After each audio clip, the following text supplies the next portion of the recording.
Dolazak proljeća 2021. razotkrio je svu promašenost pristupa COVID krizi.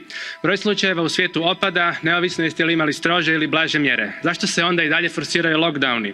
Iako ogroman broj ljudi nije ili ne želi primiti cjepivo, brojke padaju. Broj slučajeva pada prije svega zbog velike prokuženosti i sezonalnog karaktera virusa, a onda zbog svega ostaloga. COVID se ne može riješiti cjepivom jer stalno mutira, kao i gripa. Kod odobravanja ovih cjepiva, o njima se nije znalo ništa, osim onoga što su same sebi u svojim studijama napisale farmaceutske kompanije koje ga proizvode.